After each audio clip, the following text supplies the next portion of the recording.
Right now, it's 68 in Snellville, 69 in Jonesboro, and 69 degrees in Midtown. More news at 11:30. Breaking news when it happens. I'm Mary Ryan Howarth, 95.5 WSB.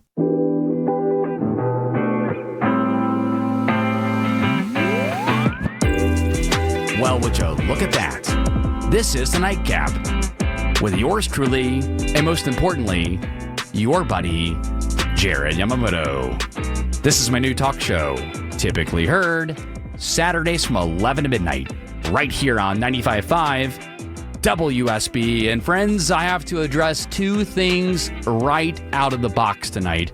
Number one, if I sound a little bit different, no, I promise you I don't have a cold, though I have been struggling over the past couple of weeks. No, I promise you it's not allergies, though I have been struggling with allergies over the past couple of weeks. It may sound different because I am broadcasting from my little brother's makeshift office. I swear, this is half guest bedroom, half office in Glasgow, Scotland, where it is just after 4 a.m. I am 5 hours ahead of y'all in Atlanta. Luckily, I have not adjusted yet because I just got to Scotland yesterday and I am wide awake. And my brother's like, well, I know you've got to do your nightcap, but don't be too loud. And I'm like, excuse me, all bets are off. I'm going to be loud and proud and ready to deliver for everybody in Atlanta, even if it is 4 a.m. here in Glasgow, Scotland, which, by the way, my travel yesterday ended up being great. I left Thursday night from Atlanta, ended up landing in Edinburgh on Friday and riding a bus from Edinburgh over to Glasgow and got a chance to explore the city last night and had fun all day today. So it's been a wonderful experience getting the chance to spend some time with some family. But don't think for a second that I'm holding back on y'all. Believe me, I've got all these news tabs open in front of me. And even if I have my remote set up, it never holds me back. You guys know I do my show occasionally on remote like this, even if it is 4 a.m. where I am. Believe me, there is a ton to talk about. And I'm definitely going to talk about the government shutdown because I have not had my crack at that yet. The other thing I wanted to let everybody know, I know it's been a little bit weird with the Georgia Bulldogs football schedule. So for those that are super fans of the Nightcap, super fans of me, I'm telling you this right now. You need to go on and give me a follow on my socials at Jared Yamamoto, because when there is a 7 o'clock, 7:30, or 8 o'clock kick here on WSB, we are the home of the Dogs. And if there is a later kick on our station, then my show, unfortunately, gets bumped in its current format, meaning that it does not get a chance to air at all. I don't even get a chance to do it. So my promise to you, the listener, is anytime that we have a later Georgia Bulldogs kickoff here on WSB, I promise you I will give you a live stream show on my socials or in the Nightcap podcast provider. So this show does become a podcast every Monday afternoon. And if for some reason there is a later kickoff, then you can grab this full show as a podcast wherever you get your podcasts, or on my socials, you can watch the live stream. Instagram, Facebook, YouTube, especially, all the different places. I promise you, I do a full 35 plus minute live stream podcast, and you can get a chance to watch it there. At least I got those couple things out of the way because I really, really want to talk about the government shutdown because everybody's being so hyperbolic with their language. And for me, like, I guess I should have addressed this last week. I know it's been a little bit weird with the scheduling and everything like that with the Dogs, but I should have addressed this last week. I was not surprised that the government shut down this week. Everything was leading to it. And both sides are obviously getting in their silos, blaming the other. The Democrats are blaming the Republicans, saying that they're not giving any new spending for health care. And meanwhile, the Republicans are like, well, we'll just keep the government going until December, and we just want no new spending. Now, there is some truth on both sides here. Number one, Democrats, you got to understand, you're in the minority here, so you are being held accountable for the government shutting down this time. There is no excuse for it. The last time they voted, it was 55 that voted for opening the government, and even a couple of moderate Democrats even voted in the Senate with some of the Senate Republicans. So I would say it is primarily the Democrats' fault this time. Though, again, Republicans have some blame in this too, because the reason why Democrats are feeling so much pressure to shut the government down this time, unlike what they did last time, is because there was a lot of money appropriated that was not used. At least that is the allegation that Democrats are making now. Have I gone through all the ledgers and looked at the earmarks and all the different paperwork? No, I have not. I have not looked at it that carefully, but that is the allegation that's happening. And for me, as a fiscal conservative, I love the idea of our government actually saying, hey, I know we allocated this money, but we did not end up having to use it. Is healthcare a major issue in this country? Absolutely it is. But right now, the way that we're spending money, we have to understand that our government, in its current state, with the spending that we are currently doing, which, by the way, Republicans and Democrats are both responsible for this. They're the ones that keep wanting to spend money on other things. Republicans want to spend extra money on defense, on weapons and whatnot, and Democrats want to spend more money on social programs. Either way, no matter how we spend our money, it is not sustainable in its current form. And I just want to say this. I know that right now during a government shutdown, our members of Congress still get paid. Our all representatives get paid. Your members of the Senate, your members of the House, they all get paid. The most outrageous thing that's happening now that nobody's talking about is that no matter what side of the aisle you're on, you should be outraged by this. And I'm talking about like all caps outraged by this. And while, you see the posturing on both sides, this is what you should be the most angry about. Both our representatives and Senate members get paid, but our soldiers do not get paid. Just the idea of a soldier not getting paid to protect our country. I don't care, again, if you're not for the defense budget and whatnot, but that is absurd. The soldiers absolutely should be paid. And hopefully, whatever the resolution is long term, that must be fixed now, no matter what. There's no political posturing. Whatever side agrees to that now, and I get that there have been some politicians. I know Buddy Carter here from Georgia and John Ossoff both agreed to furlough their salaries until the government opens back up. Good. You get a little posturing points there for that. But overall, though, for members of Congress to still get paid during a shutdown when the shutdown is 100% their fault is outrageous, and we must fix this for the future, and we must pay our soldiers. And I would even put in, on a much lighter category, they are certainly important, and the role that they play to keep our country safe, the TSA agents. I could tell when I flew out on Thursday evening that the TSA agents were not happy. They're not getting paid either. We have got to find a way to make sure that when the government shuts down again, which it will, believe me, these irresponsible politicians will find a way to shut this government down again, that at minimum the soldiers get paid. But behind them, I would put the TSA agents because they certainly work hard. And I know there's other positions that are very important, and I could go on and on and on. But most importantly, the soldiers must get paid if another government shutdown happens again. All right, now that I got the government shutdown talk off, I wanted to at least get that off my chest here because there's a lot of things on my mind. Number one, throughout the show, you're going to hear a lot of Lenny Kravitz throughout the show because last weekend I didn't have a show when Georgia was taking on Alabama, so I did a live stream podcast, and I didn't really get a chance to recap Shaky Knees from a couple weeks ago. And I have to say, you know that an artist sits with you when you're still listening to their music 2 weeks later after the event. I mean, I was always a casual fan of Lenny Kravitz, but I thought he had an excellent set at Shaky Knees. So, Jason, I want to make sure that for all of our bumper music throughout the show, or at least most of it, I won't put that much pressure on you. I know Lenny's got a ton of hits, but let's make sure to at least do some Lenny Kravitz throughout the show. That's how you know it was impactful, that I'm still thinking about it 2 weeks after the actual shutdown. Or after since Shaky Knees music festival. I'm thinking about the government shutdown, but Shaky Knees was 2 weeks ago. All right, now let's get to a couple of these stories here because this one is very concerning here. It is a new poll saying that more Americans now agree politically that political violence may be necessary to keep the country correct. This is up almost 11 points since April of 2024. And this is a new NPR PBS News poll. And let me just tell you this.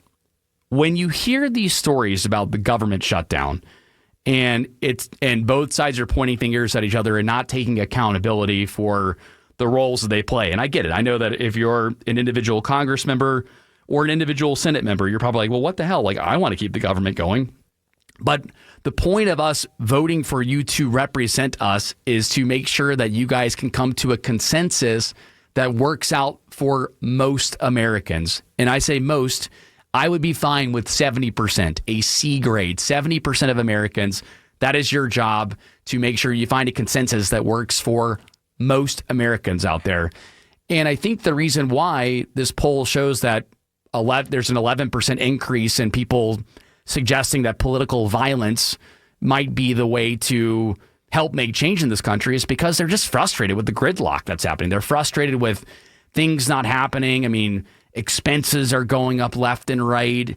I know going to the grocery store, like, grocery prices have not gone down. I know that people are like, well, look at the price of eggs, Jared. The price of eggs have gone down. Yeah, they have gone down, but relatively, our grocery bills are insane in the Yamamoto household. And believe me, Mrs. Yamamoto, my lovely wife Tina, does an excellent job making sure to shop for the deals, shopping at multiple places. But we've had to increase our grocery budget and take money away from other places to make sure that we can handle those things. So if you're getting financially squeezed, you're voting for people that are not fulfilling the promises that they say they're going to do. And again, this applies to both Republicans and Democrats. You're going to get upset. You're going to get frustrated with the system. And I can understand why people feel this anger that they're feeling, this anger with the current state of the country. And I wish I had a solution to help fix it, except that I know that in the past, I had considered, especially when I was in my 20s, I thought for sure I would want to run for office one day. But knowing that I would be jumping into this big monster that is Washington, D.C. now, especially if I ran for a House seat or a Senate seat here in Georgia, I mean, I would feel like I may get eaten by the monster while I'm there. And that's the last thing that I want to have happen. I feel like I have really good ideas that could not only help the state of Georgia, but could certainly help this country go in the right direction. But my biggest fear is making sure that swamp monster doesn't eat me. And maybe I just need, a few more years. Maybe, again, like the way that our politicians are now, I mean, they're still in office well into their 70s, so I could have a full radio career, hopefully, and then in my 60s decide to run for office once I get 30 more plus years of wisdom to add under my belt. But it certainly is getting people like me fired up to make rational change that can help everybody out there across the board. And no, this is not a socialist message for those who are like, oh, he's trying to help everybody. I'm just legitimately thinking about my neighbors and everybody here in the state of Georgia. How is it that I can find good policies that's going to impact you on a daily basis, that's going to make sure that your life gets better? That's what politicians should be thinking about. But instead, I feel like they become incredibly selfish and they are getting eaten by the Washington monster. All right, when we come back here on the Nightcap with Jared Yamamoto, got a lot of studies that came out this week. And that last one was that NPR PBS News poll. This was the week of polls. There is another poll that came out saying that Americans get twice as many scam calls as everyone else. I have thoughts about that. And apparently young singles are giving up on dating for this startling reason, according to another study. I have my thoughts on both those studies. I got a couple other things, some local news. We'll try to get to as much as we can when my Nightcap returns live from Glasgow, Scotland. And we'll be right back after a few messages from our friends.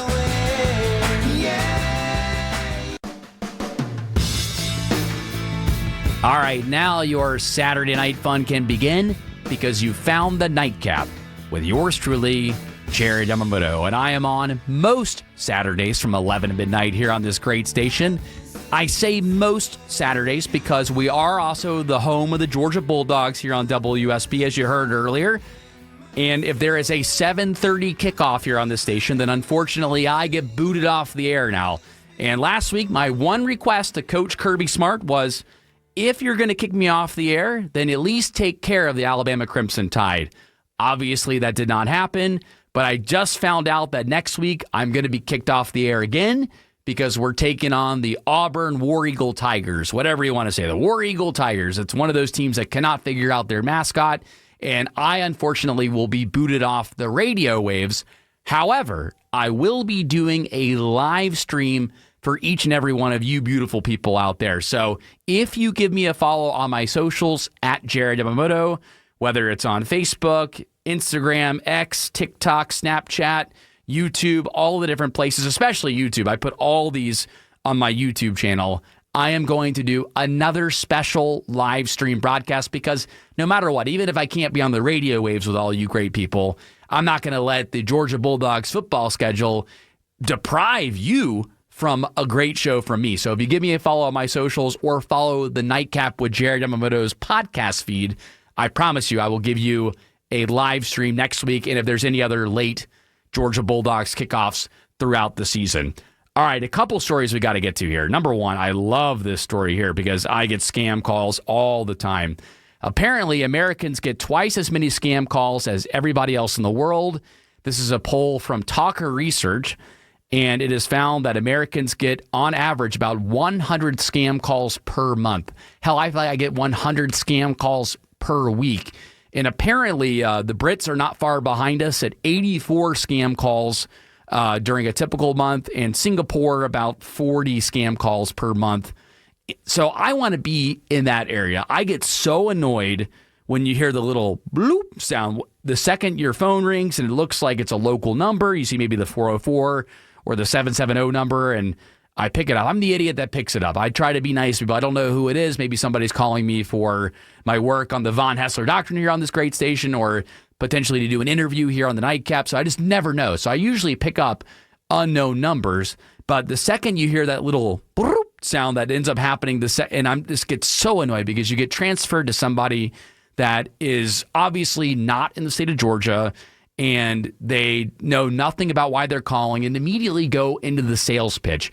It is so effing annoying.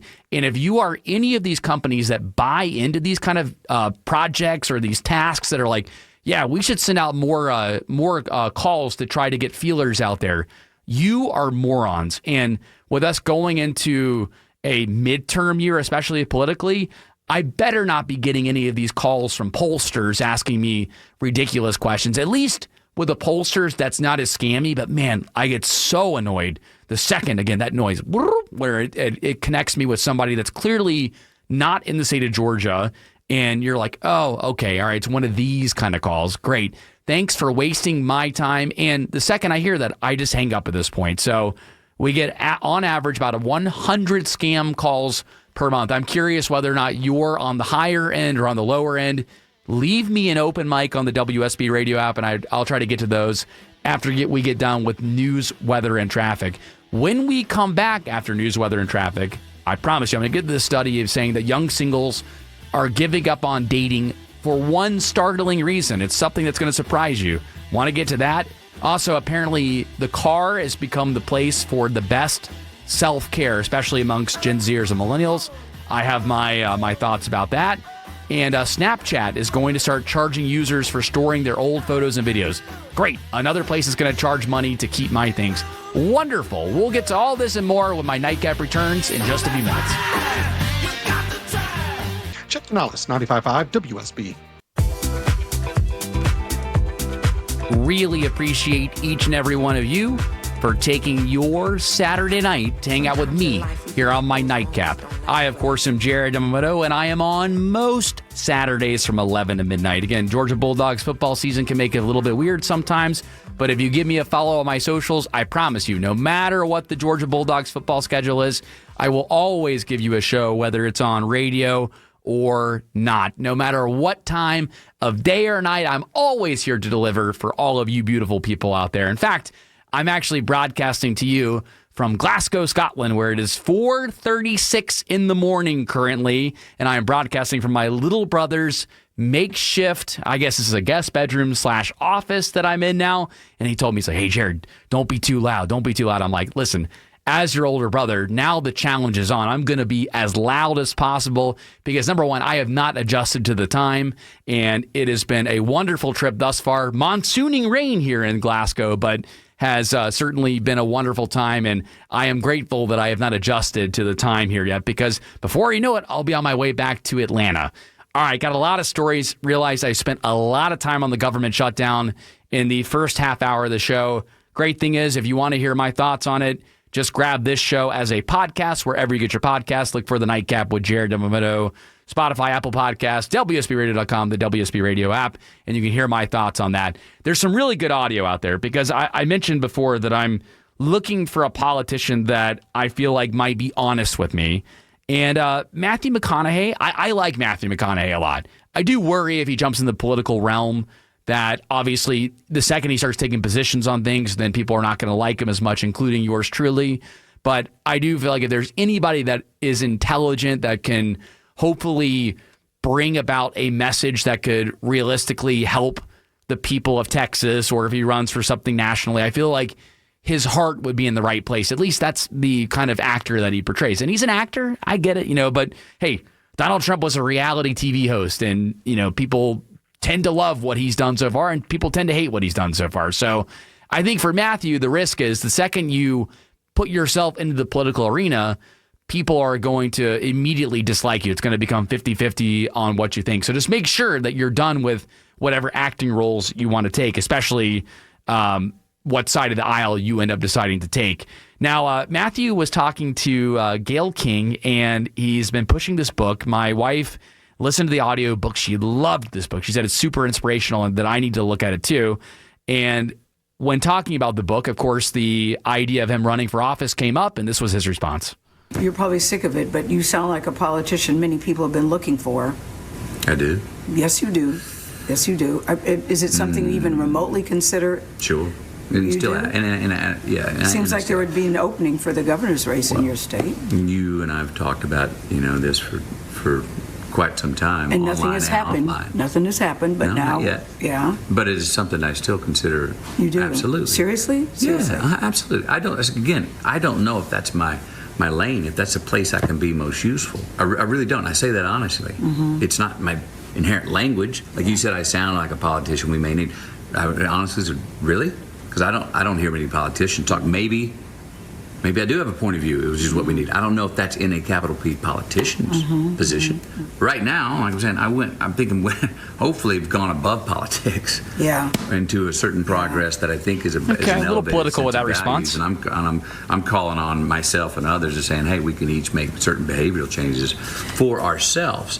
If that parlays into a position of politics in the future, it could. But right now, I'm going to be a dad, get the kids out of the house, hopefully as healthy as possible. All right, very political answer there, saying, hey, there's the right calling, then maybe I'll end up doing it. Gayle King ends up kind of pushing, well, maybe run for governor of Texas. I think Matthew McConaughey has kind of that it factor. I mean, you can say what you want about Schwarzenegger when he ran in California and ended up winning. I feel like he ended up being a likable governor. Whether he was good policy-wise or not, he ended up being likable. I feel like McConaughey would follow kind of a similar path. If he got elected in Texas as governor, I think overall most people would like him, especially in Texas. You probably would have to run as a Republican in order to win. But the problem is that if he decides to run nationally after that, then you've got half the country that's not going to like you. So I would say to Matthew, my advice to him is just make sure that you're done with your film career and that you want to fully make the transition into a political life, because once you do that, once you cross into that arena, everything's going to change for you. And I think that he would be good at it. I feel like he is certainly a thinker, and at least from what I have read about him, I mean, he's an interesting person, and we need more people that are hungry to help their neighbor and hungry to help those around them, which in a way I kind of feel myself relating a little bit, because if I were to run for office, my ultimate goal would be to try to help my neighbors around me and everybody around me and focus less on myself and more on the people around me and how I can make the community better. And I feel like Matthew McConaughey would have a very similar approach to that. All right, now I've been teasing the story for a couple of segments. Let's go on and get to it here.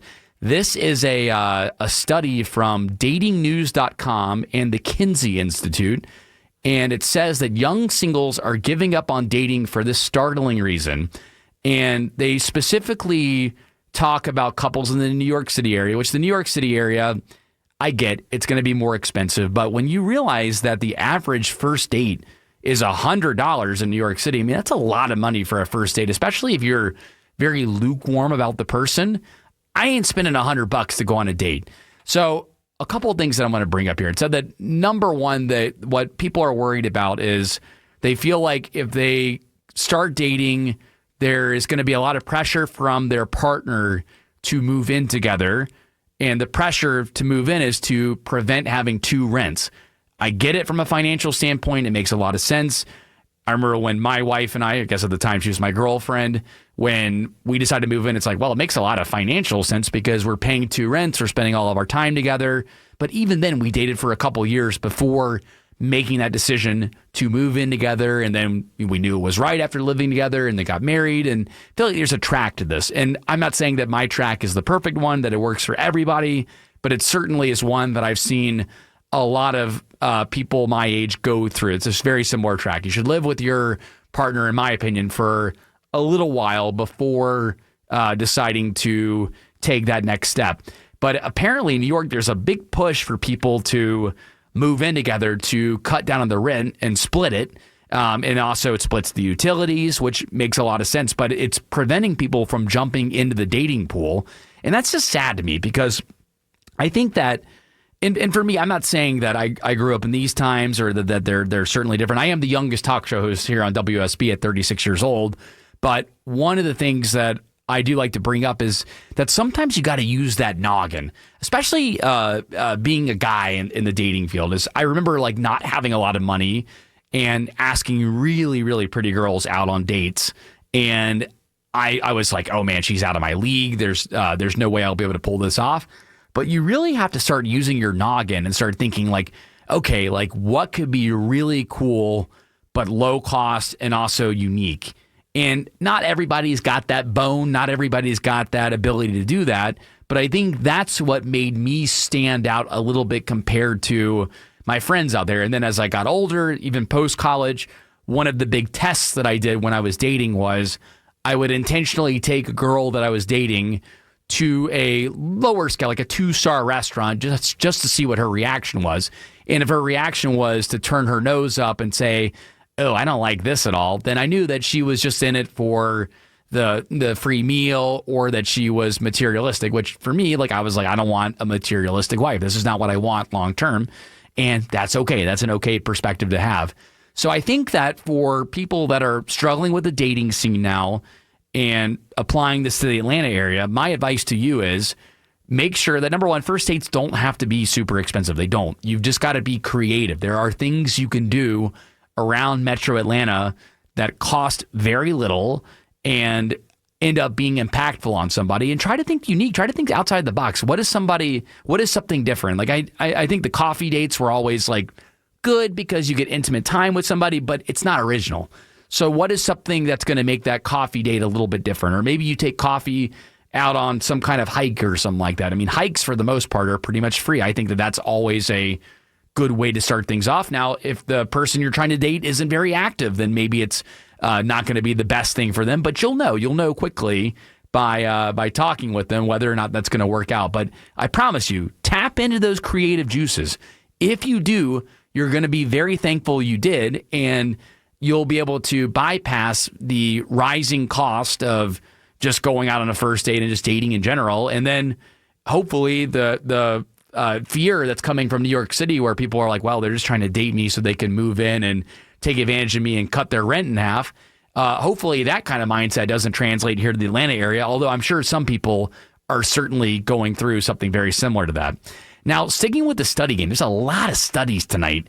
And this is another one from Talker Research, where it is found that in a survey of 2,000 American car owners, drivers reported doing everything from planning their futures, bopping to music, and taking naps in their automotive havens.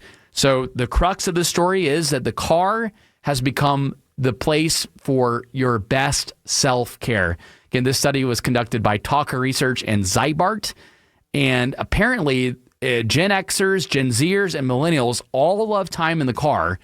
And I kind of put myself in the same category, but I'm okay with getting to my destination.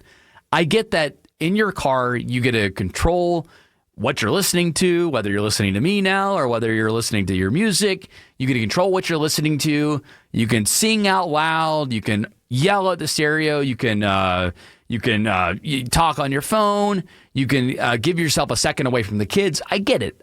There's a lot of reasons why you'd want to do that. But that really kind of highlights something that's kind of sad here.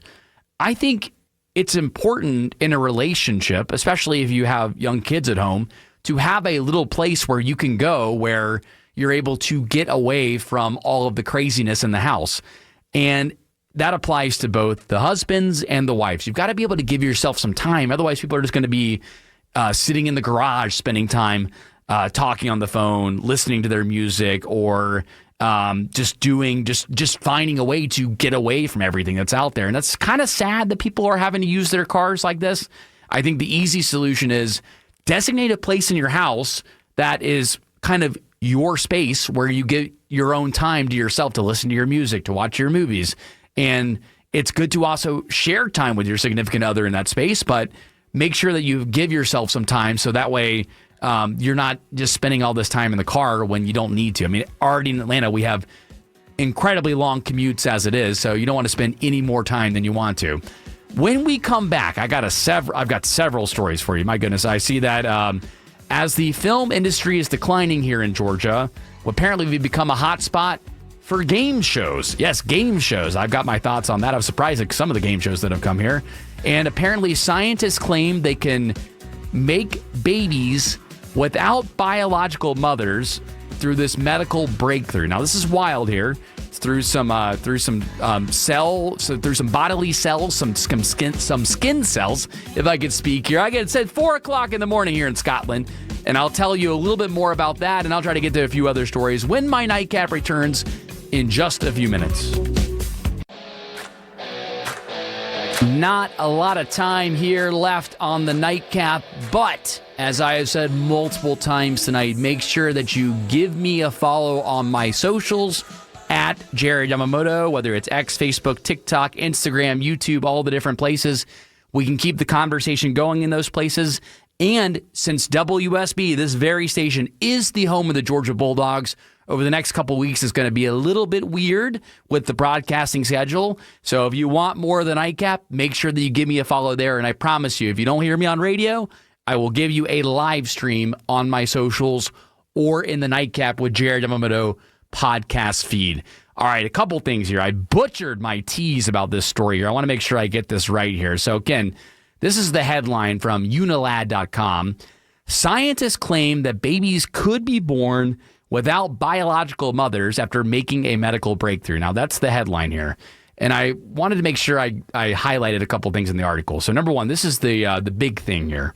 Scientists primarily at the Oregon Health and Science University have successfully created early-stage human embryos using DNA extracted from ordinary body cells, specifically skin cells, instead of your conventional egg cells.